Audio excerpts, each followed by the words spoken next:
పిచ్చి పిచ్చి ప్రేమ. ఇక ఆయన ఏం చేశాడో పట్టించుకోడు, ఏం చేయలేదో పట్టించుకోడు, ఆయన పలకరించాడో పట్టించుకోడు, పలకరించలేదో పట్టించుకోడు, కష్టాల్లోనే నలుపుతున్నాడో పట్టించుకోడు, సుఖాలు ఇచ్చాడో పట్టించుకోడు, ఏం పట్టదు.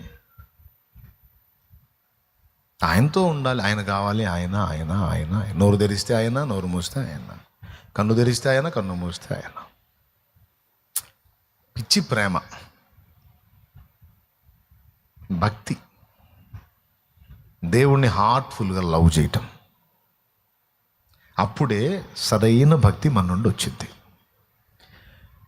ఈ ప్రేమ ఎంత ఎఫెక్టివ్ అంటే, పాపం దానియేలు జాబులో ఉన్నాడు కనుక తప్పనిసరి పరిస్థితుల్లో డైలీ 3 టైం మాత్రమే గడపగలిగాడు.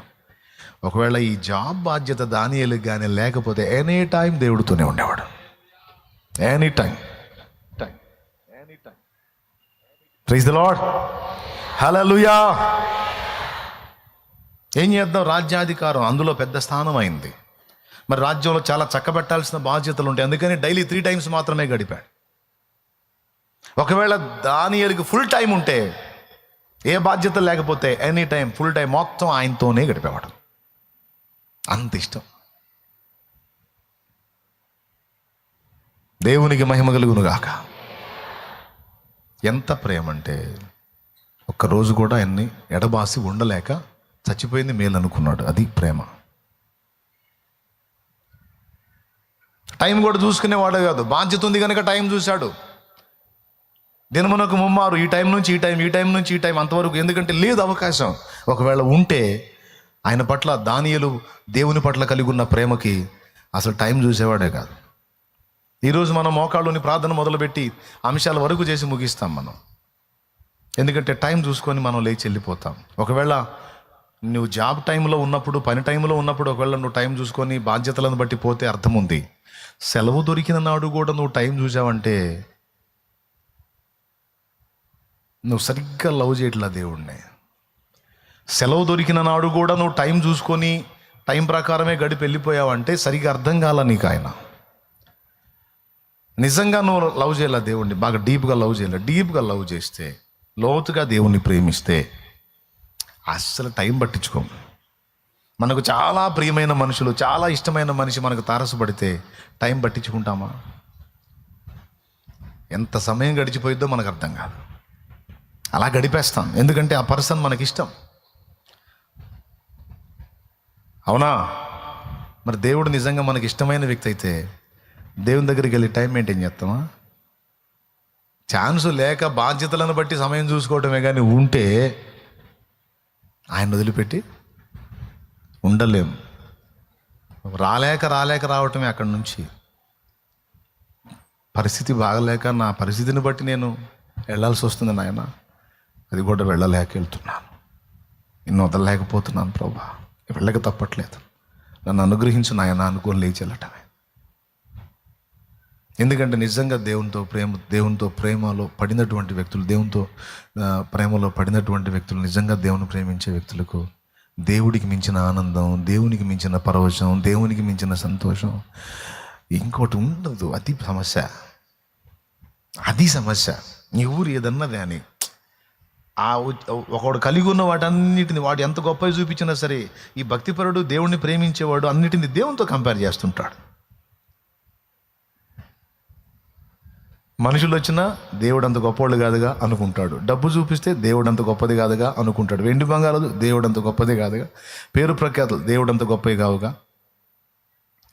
ఈ దేవునితో బాగా డీప్గా లవ్లో పడినటువంటి వ్యక్తులు అన్నిటినీ దేవునితో కంపేర్ చేసుకుంటారు. కంపేర్ చేసుకుంటే దేవుడు ఎక్కడ, ఇవన్నీ ఎక్కడండి రీచ్ అవుతాయా దేవునికి? ఏదన్నా మనుషులు రీచ్ అవుతారా? డబ్బు రీచ్ అయిద్దా? వస్తువులు రీచ్ అవుతాయా? కాదు కదా, ఏది రీచ్ అవుతాయంత. ఆయనకు ఆయనే సాటి. మీరు కూడా అవునంటే చూస్తున్నారు, కరెక్ట్ పిచ్చోడాన్ని. దేవునికి స్తోత్రం.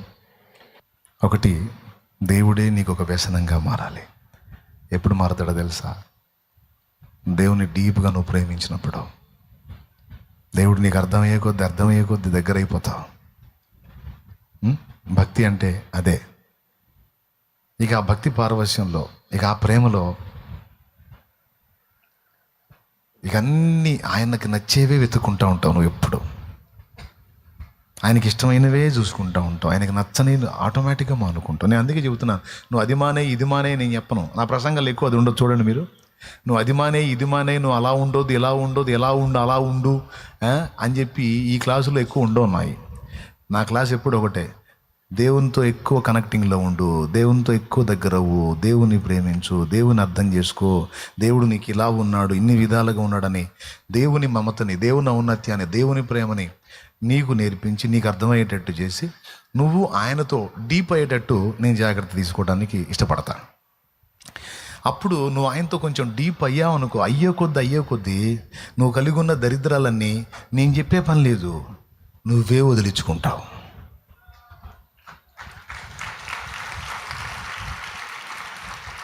ఇప్పుడు అట్లా కాకుండా నేను క్లాసులు ఇస్తా ఉన్నాను అనుకో, నువ్వు తాగుడు మానే, వ్యభిచారం మానే, దొంగతనం మానే, నరహత్య మానే, అది మానే, ఇది మానే, తిట్టడం మానే, కొట్టడం మానే, కోపట్టడం మానే, ఒకనోళ్ళ మీద వ్యసనం పట్టడం మానే అని మానేయమని కొన్ని.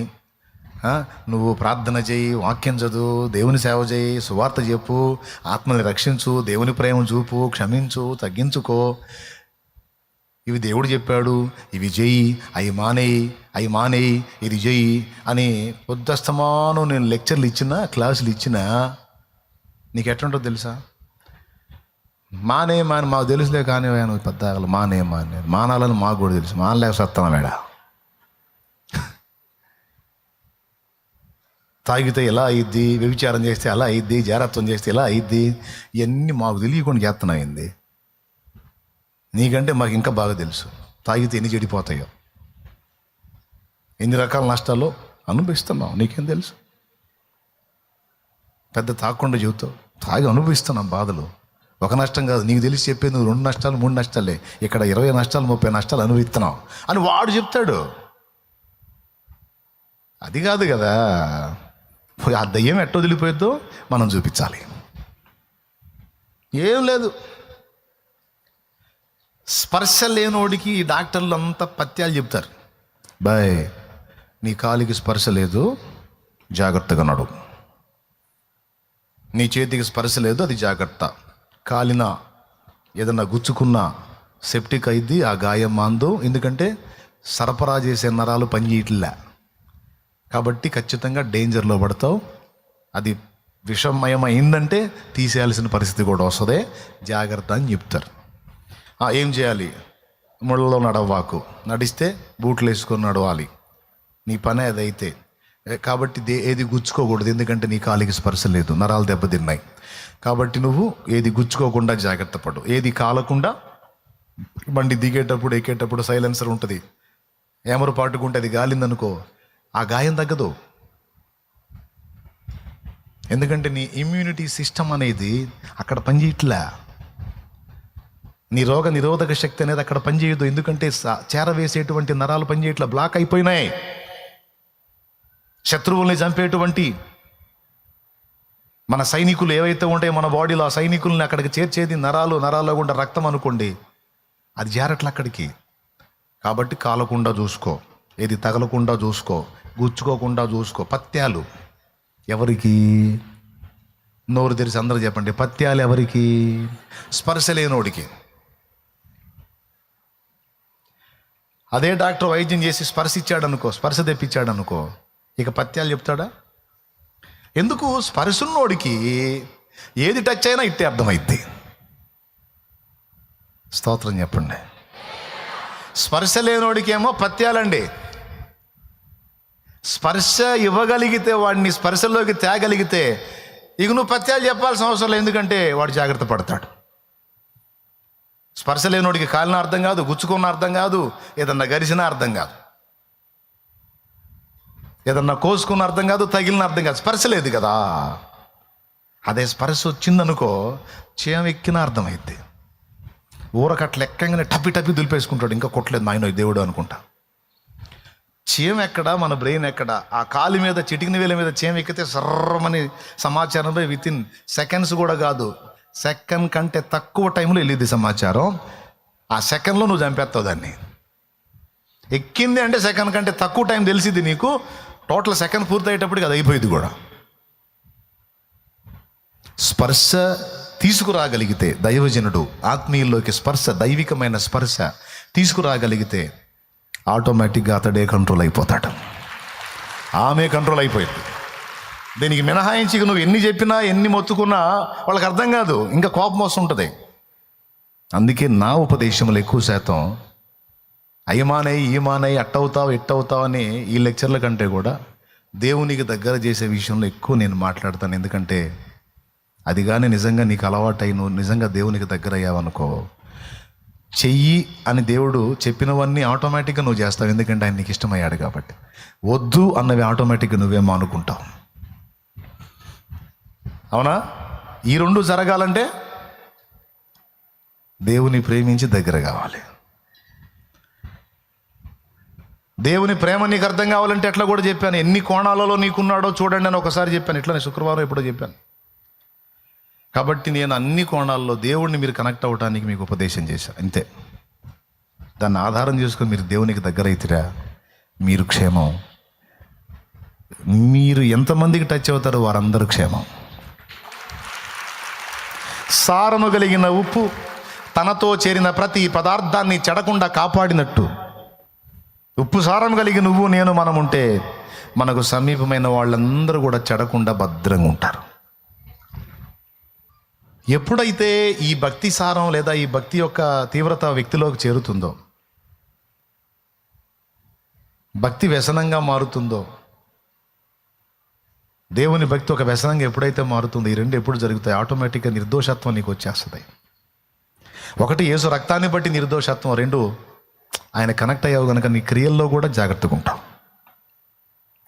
మరి నిర్దోషమైన రక్తంతో కడగబడి మళ్ళీ దోషాల్లో ఉంటావా? అక్కడ అన్నాడు అతని భక్తి అతన్ని కాపాడింది అన్నాడు. ఒకటి దానియేలు ఏమన్నాడో తెలుసా? నా దేవుని దృష్టికి నేను నిర్దోషిని. మనుషులు నిన్ను దోషి అనుకోవచ్చు, మనుషులు నిన్ను తేడా అనుకోవచ్చు, మనుషులు నిన్ను అలా అనుకోవచ్చు, ఇలా అనుకోవచ్చు, ఎలా అయినా అనుకోవచ్చు. ఎందుకంటే వాళ్ళకు నువ్వు అర్థం కానప్పుడు ఖచ్చితంగా వాళ్ళు నేను అపార్థమే చేసుకుంటారు. వాళ్లకు నువ్వు అర్థం కానప్పుడు ఖచ్చితంగా నిన్ను ద్వేషిస్తారు, అర్థమైన నాడు పశ్చాత్తాపడతారు. Praise the lord. అర్థం కానప్పుడు నిన్ను ద్వేషించారు, పర్వాలేదు. దోషి అనుకున్నారు, పర్వాలేదు. నేరస్తుడు అనుకున్నారు, పర్వాలేదు. తేడా అనుకున్నారు, పర్వాలేదు. ఏమి ఇబ్బంది లేదు. మనుషులు ఎన్ని అనుకున్న ఇబ్బంది లేదు. మనం జాగ్రత్త పడాల్సింది దేవుని దృష్టికి నిర్దోషంగా నడుచుకోవటం. ఎంత నిజాయితీగా బతికాడండి. నిజాయితీగా బతికినా కూడా దోషివని శిక్ష వేస్తే రాజు, నిర్దోషిగా తీర్పు తీర్చిన దేవుడు రాజు శిక్ష అమలు కాకుండా అడ్డగించి దానియేలుని గణపరిచి తన నామానికి మహిమ తెచ్చుకున్నాడు. అందుకే భక్తి వ్యసనంగా మారినవాడు దేవుని దృష్టి ఎదుట ఇష్టమైనవి చేస్తాడు, ఇష్టము కానివి మానుకుంటాడు. అంటే అక్కడ నిర్దోషత్వం వచ్చింది. చిచి ఇట్లెట్లా చేసేది? దేవుని దృష్టికి దోషం కదా ఇది, దేవుడు ఒప్పుకోడు కదా. నేను నా దేవుని దృష్టికి నిర్దోషిగా ఉండాలి. నిర్దోషిగా ఉంటే ఏం జరిగిద్ది అంటే దేవుడు ఎల్లప్పుడూ నాతోనే ఉంటాడు, నన్ను క్రూర సింహములైనా సరే హాని చేయకుండా కాపాడుకుంటాడు. దేవుడు నాకు తోడై ఉంటే నన్ను చంకనెత్తుకుంటాడు. దేవుడు నాకు తోడై ఉంటే నన్ను నెత్తిన పెట్టుకుంటాడు. దేవుడు నాకు తోడై ఉంటే నాకు 100 ముద్దులు పెడతాడు రోజు నా యేసయ్య. దేవుడు నాకు తోడై ఉంటే నాకు ఎదురే లేదు. ప్రకృతి నా మాట వింటది, పంచభూతాలు నా మాట వింటాయి. హల్లెలూయా.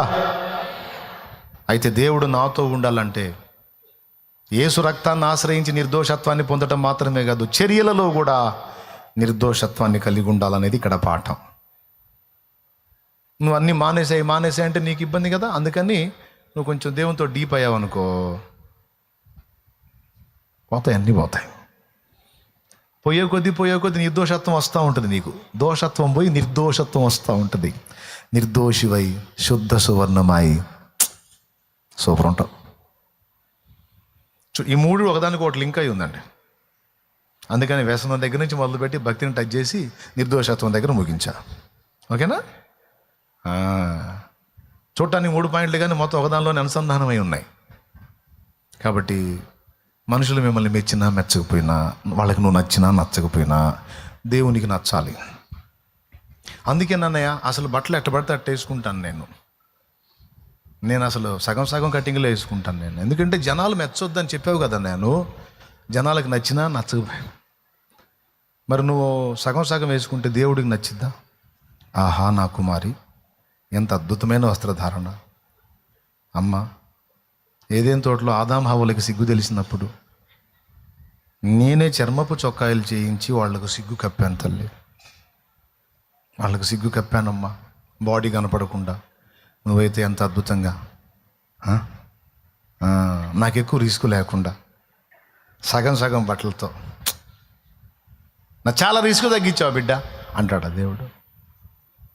ఆయన అంటాడు, నా భక్తురాలివి కదా, నా భక్తుడవి కదా. ఇంకా అట్లుంటాం. ఈరోజు నేను రాగానే ఆశ్చర్యపోయారు. ఎందుకంటే ఎప్పుడు వైట్ షర్ట్ వేసుకొని వస్తాగా.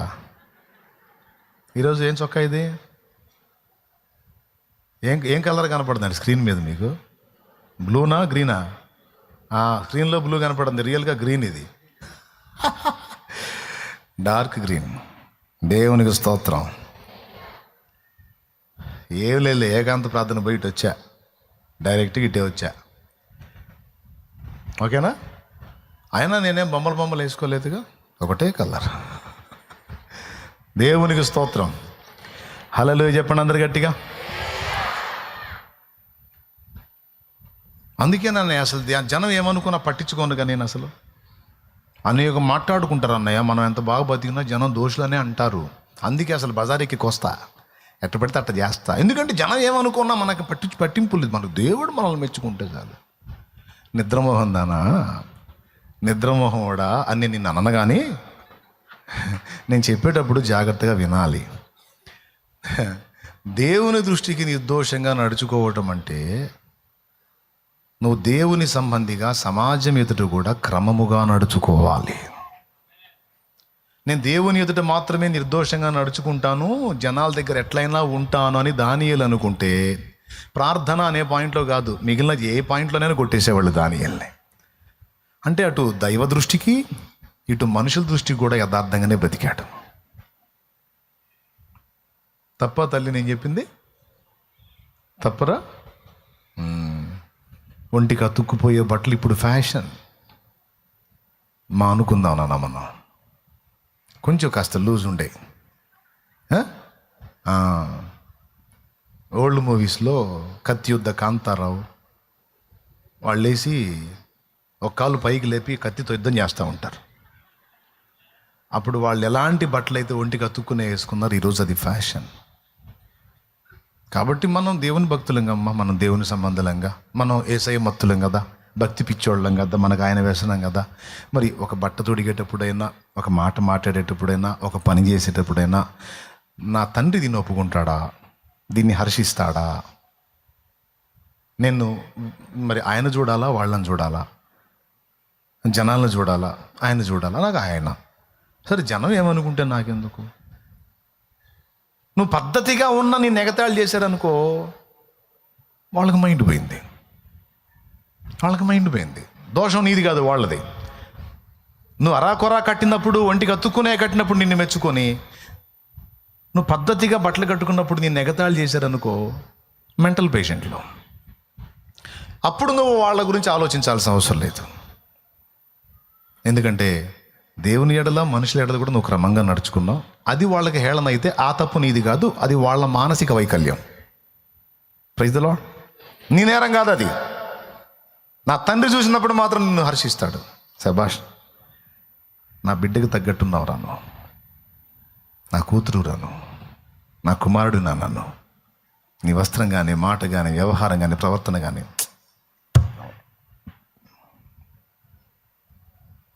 ఇక ఫ్యాషన్ లేదు, గోంగూర కట్ట లేదు. కాబట్టి ఇంకేముంది, ఒక్కటే కాదు, ఇక అన్నీ కంట్రోల్ అవుతాయి. ఓకేనా? దానియేలు ఎవరికి కనెక్ట్ అయ్యాడు? దానియేలు ఎవరి వ్యసనపరుడు? దానియేలు ఎవరి మత్తుడు? అన్నిటికంటే దానియేలుకి ముఖ్యం ఎవరు? మరి ఏం చేశాడు? హాని కలగనీయలేదు. నిర్దోషి కనుక దేవుడు తప్పించాడు. మరి మీరు ఎలాగా నిర్ణయించుకున్నారో మీరే దేవుని ముందు మాట్లాడండి. ఇక నేను ముగిస్తున్నాను. ఈ మాటలు మన అందరి హృదయాల్లో నా తండ్రి స్థిరపరచును గాక. ఫైనల్గా చెప్పండి, ఏది వ్యసనంగా మారాలి మనకి? అందరు బ్రదర్స్ మీరు చెప్పండి నాన్న, ఎట్లా అయిపోవాలి నీ పరిస్థితి అంటే మానలేని స్థితికి వచ్చేయాలి నువ్వు దేవుణ్ణి. ఆ మత్తులోకి వెళ్ళిపోవాలి. చాలా క్రితం ఒక మెసేజ్ చెప్పాను, త్రాగుబోతుల గురించి, త్రాగుబోతులు నేర్పే పాఠాలని ఉంది, నెట్లో ఉంది. అది వెతుక్కొని చూసుకోవాలి. మళ్ళీ అదంతా ఏకరువు పెట్టల. ఉప్పు ప్రసంగం చేశాను, తాగుబోతుల ప్రసంగం చేశాను, ఎన్ని మాట్లాడాను, ఉన్నాయి నెట్లో, చూసుకోండి వెనక్కి వెళ్ళి. ప్రస్తుతానికి ఈరోజు ఇచ్చిన ఈ విషయాన్ని, ఈ సందేశాన్ని దృష్టిలో తీసుకుని దేవునికి సరిగ్గా కనెక్ట్ అవ్వండి. దేవుని గురించి ఆలోచించండి, దేవుని అన్వేషించండి, దేవుని పరిశీలించండి. అందును బట్టి దేవుడు ఆనందపడతానన్నాడు. యెహోవానగు నన్ను పరిశీలనగా ఒకడు తెలుసుకున్నట్టును బట్టి నేను ఆనందించు దేవుడినై ఉన్నాను అన్నాడు బైబిల్లో. ఎక్కడుందో చెప్తారా? యెహోవానగు నన్ను పరిశీలనగా తెలుసుకున్నట్టు ఒకడు తెలుసుకున్నట్టు నేను ఆనందించువాడనై ఉన్నాను అని దేవుడు అన్నాడు. ఎక్కడుందో చెబితే గ్రేటే. ఎక్కడ? 9:20 24 ఒక్కసారి చూసుకోండి. ఇర్మియా 9:24. అతిశయించువాడు దేన్ని బట్టి అతిశయింపవలననగా భూమి మీద కృప చూపుచు నీతి న్యాయములు జరిగించుచునున్న యెహోవాను నేనే అని గ్రహించి నన్ను పరిశీలనగా తెలుసుకుంటున్న బట్టియే అతిశయింపవలెను. అట్టి వాటిలో నేను ఆనందించువాడనని యెహోవా సెలవిచ్చుచున్నాడు. అద్దుగో ఇంకా నాకు అది తెలిసింది, ఇది తెలిసింది, అట్ట తెలిసింది, ఎట్ట తెలిసింది, ఏది తెలిసినా నువ్వు ఎగరటానికి లేదు. దేవుడు ఎంత తెలుసో అంత నీకు అతిశయ కారణం. అది ఆయనను పరిశీలనగా తెలుసుకున్నట నీ అతిశయ కారణం. అందులోనే దేవునికి ఆనందం.